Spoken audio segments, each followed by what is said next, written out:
Friends, मैं हूं समीर और आप देख रहे हैं समाज खबरें हिंदी टीवी न्यूज़। आज हम आए हैं जाने माने एडवोकेट मिस्टर ओम प्रकाश जी के पास, जो कि एक संस्था चलाते हैं। साथ साथ में इनका न्यूज़ चैनल भी है, न्यूज़पेपर भी है। काफ़ी माशरे में इनका सम्मान और रुतबा है। आज हम इनसे चर्चा करेंगे।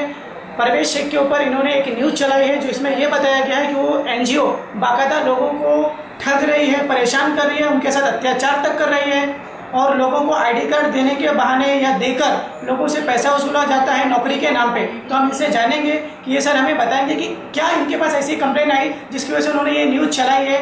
और एक जाने माने जो कि परवेज शेख करके NGO के प्रेसिडेंट है, उनके ऊपर इन्होंने आरोप लगाया। उनका कहना है कि ये आरोप है। तो ये सर से हम जानेंगे कि इनके पास क्या क्या ऐसे एविडेंस है जो इन्होंने इस तरह से न्यूज़ चलाया।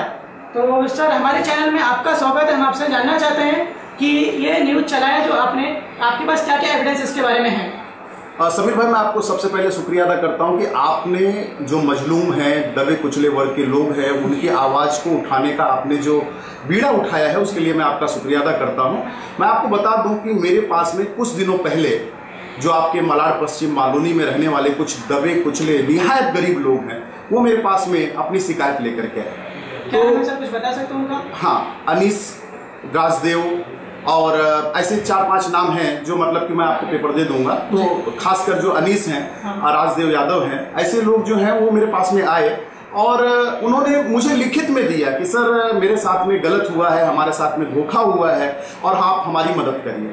तो देखिए क्या होता है समीर जी, जिस फील्ड से आप हैं उसी फील्ड से मैं भी हूं। हमारा लोकतांत्रिक जो हम कहते हैं लोकतंत्र के हम चौथे स्तंभ है। हमारा एक मकसद होता है कि किसी के साथ में अन्याय होता है उसको हम जनता के सामने लाते हैं। तो जब हमने सुना तो सबसे पहले हमारा प्रयास क्या था? हमारा सबसे पहले प्रयास ये था कि जिसके खिलाफ में शिकायत आई हुई है उसको बुलाया जाए। क्योंकि क्या होता है कि लोग, आप जब सामने रहेंगे तो अलग बात करेंगे, वो अपनी बात रखेंगे। तो दोनों के पक्षों को जानने के लिए हमने एक मीटिंग ऑर्गेनाइज की आपके कच्चे रोड पे ही। वहां पे हमने हमारा एक वहां पे छोटा सा दफ्तर है, वहीं पे हमने बुलाया उनको कि मतलब कि भाई आप वहां पर आ जाइए। और पीड़ित पक्ष भी आया हुआ है और आपका भी क्या कहना है, आप आरोपित पक्ष हैं तो आप अपनी बातें कहेंगे सामने सामने, तो समझ में आएगा कि कौन सही है कौन गलत है। हम वहां पर 2-3 घंटे थे वहां पर, जिस दिन हमने बुलाया था। वहां पे इन्होंने फिर मनोज सोनी के नाम से इन्होंने फोन किया और इनके किसी मुन्ना ने फोन किया कि मतलब कि सर आप घर पे ही आ जाइए, चाय पीते हैं। तो हमारा कहने का मतलब ये है कि हम जनता के लिए काम करते हैं। जो भी चीजें होती जनता के सामने होनी चाहिए, वो आड़ में नहीं होनी चाहिए। कोई भी बात हो वो पीछे नहीं होनी चाहिए। इसलिए हमने जोर दिया कि नहीं, पीड़ित यहीं पर है तो चूंकि आप भी यहीं पर आ जाइए और आपके ही क्षेत्र में आया हुआ हूं, ना कि मैं अपने ऑफिस में बुला रहा हूं। आपके क्षेत्र में आकर के मैं आपको इनवाइट कर रहा हूं कि भाई आइए, आपकी संस्था के लोगों को क्या समस्याएं हैं, ये क्यों पीड़ित हैं, उसके ऊपर आप भी अपने पक्ष रखिए। तो हम उसको चला सकते थे, उसको हम लोगों को दिखा सकते थे।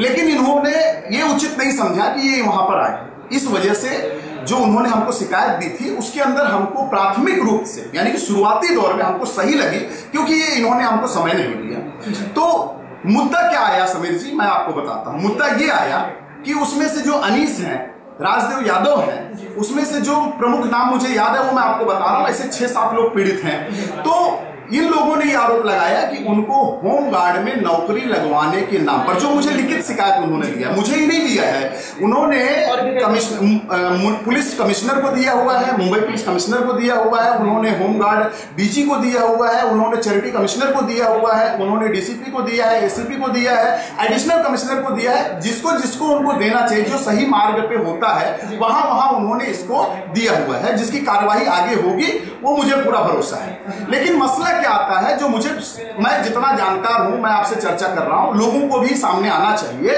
कि यदि परवेज शेख जी सही थे तो उस दिन तो मुझे ऐसा लगा कि यदि परवेज शेख जी अपनी बात को रखना चाहते तो उस दिन आ सकते थे। लेकिन परवेज शेख जी क्यों नहीं आए मुझे नहीं समझ में आया। लेकिन मसला केवल फिर आता है, मसला ये आता है कि जो प्राथमिक हमारे पास में शिकायत आई हुई है उसके अनुसार जो उन्होंने कार्ड जारी रखा हुआ है, लोगों को दिया हुआ है, वो कार्ड जब देखिए आप तो आपको पता चलेगा कि उसके ऊपर सिविलियन होमगार्ड बड़ा लिखा हुआ है।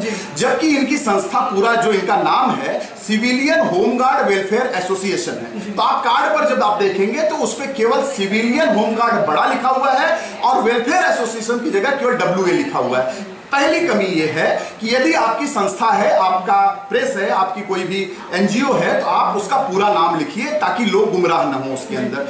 दूसरी चीज ये कि ज्यादातर लोग ये होता है कि अपनी संस्था का रजिस्ट्रेशन नंबर इसलिए लिखते हैं क्योंकि उसके अंदर कोई गलतफहमी ना हो। गलतफहमी कैसे होती है मैं आपको बताता हूं। गलतफहमी इस प्रकार होती है कि इन्होंने उसके ऊपर गवर्नमेंट ऑफ इंडिया से अप्रूव्ड लिखा है, तो ये संशय ना हो। मतलब ये गलतफहमी कैसे होगी कि यदि आप महाराष्ट्र चैरिटी कमिश्नर से आपने अपनी संस्था एसोसिएशन को रजिस्ट्रेशन कराया हुआ है, तो आप गवर्नमेंट ऑफ इंडिया अप्रूव्ड नहीं लिख सकते। ये बहुत बड़ी गुनाह है आपका, क्योंकि गवर्नमेंट ऑफ इंडिया लिखने का तात्पर्य ये होता है कि आपने सेंट्रल गवर्नमेंट ऑफ इंडिया से भी मान्यता ली है।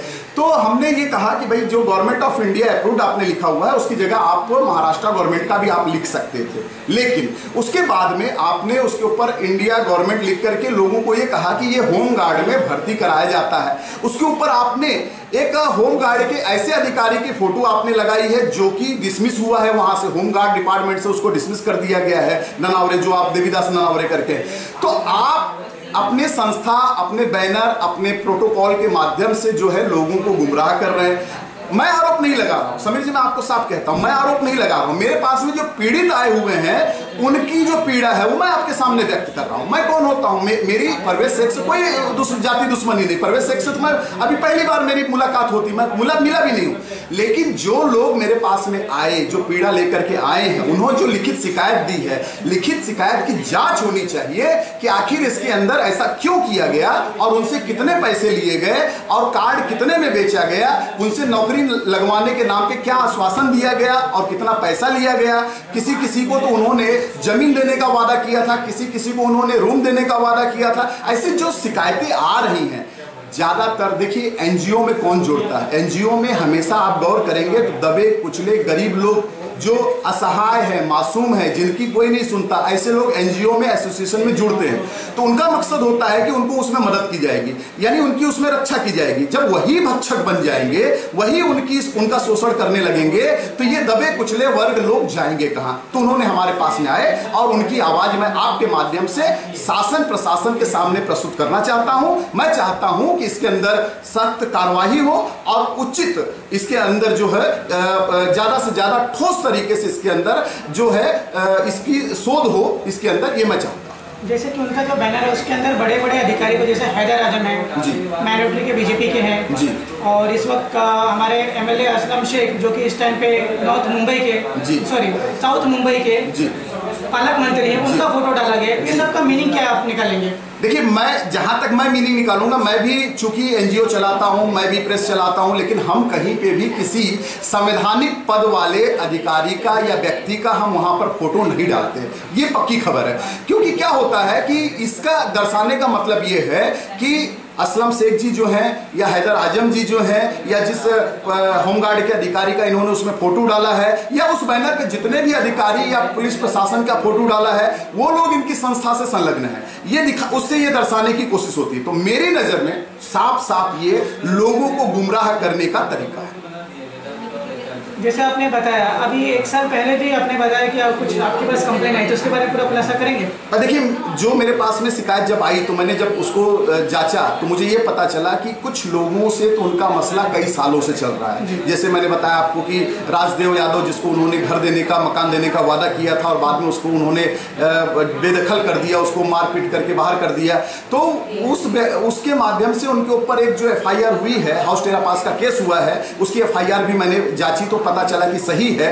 तो ये जो चीजें हो रही हैं, एक एनजीओ चलाने वाले के साथ में नहीं होनी चाहिए, क्योंकि एनजीओ चलाने वाले का दामन सबसे पाक साफ होना चाहिए। और ज्यादातर जब समाज के दबे कुचले वर्ग जाते हैं उनके पास में, जब यही लोग उनको परेशान करेंगे, पीड़ित करेंगे, तो आखिर ये लोग कहां जाएंगे? तो आपने जो बताया, आपने FIR देखा, तो किस एरिया का था FIR? Maloni police station.